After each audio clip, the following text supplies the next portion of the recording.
Sa loob ng nakaraang 30 taon, maraming magagaling na boksingero ang nagbigay halaga sa konsepto ng pound for pound. Narito ang mga 5 pangunahing boksingero sa pound for pound sa nakalaipas na 30 taon. Oscar De La Hoya, si The Golden Boy. De La Hoya ay naging isa sa mga pinakapopular na boksingero sa kasaysayan ng sport. Nagwagi siya ng mga titulo sa 6 na weight divisions at lumaban-laban sa mga kilalang kalaban tulad ni Chavez, Whittaker, Vargas, Mayweather, Pacquiao, at Hopkins. Gayunpaman, may mga kontrobersyal na pagkakatalo siya kay Trinidad at Mosley. Si Roy Jones Jr., isang boksingero na walang kapantay sa kanyang atletikong kakayahan.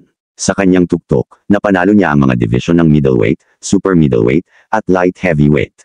Nagwagi siya laban kay Bernard Hopkins at iba pang kalaban, at kinilala bilang fighter of the 1990s. Nakamit ni Jones ang rare na tagumpay na maging unang dating middleweight champ na napanalo ang heavyweight belt sa loob ng mahigit sa isang siglo. Bernard Hopkins, kampyon sa boxing na kilala sa kanyang pangalang Executioner at The Alien.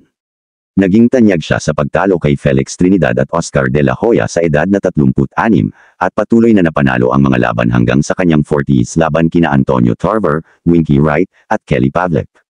Nagtala siya ng 2 light heavyweight belt sa kanyang 49 na taon, kung saan pinaluhod niya ang record ni George Foreman. Isa siya sa mga boksingero na nagkaroon ng mga major titles na may malalayong agwat sa isa't isa, at nagtagumpay rin ng record na 20 sunod-sunod na depensa ng middleweight title.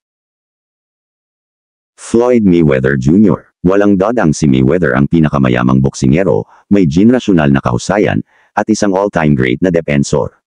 Tinalo niya halos lahat ng tanyag na kalaban sa kanyang panahon at hindi gaanong binalak ng karamihan na talunin siya. Ngunit kilala rin ang kanyang pamamahala sa panganib.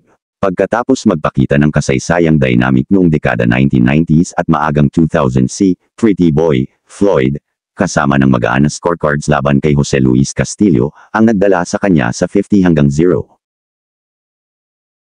Manny Pacquiao. Matalo man si Pacquiao kay Mayweather, mas maganda ang kanyang kaso bilang pound for pound king.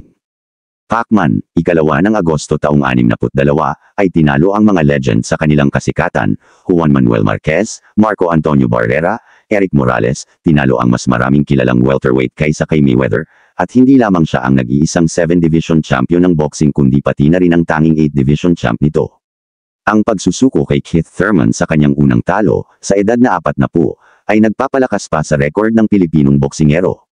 Ang boksingero na nagkolekta ng mga belt mula flyweight, 112 pounds, hanggang junior middleweight, 154, ay malamang hindi na mangyayari muli.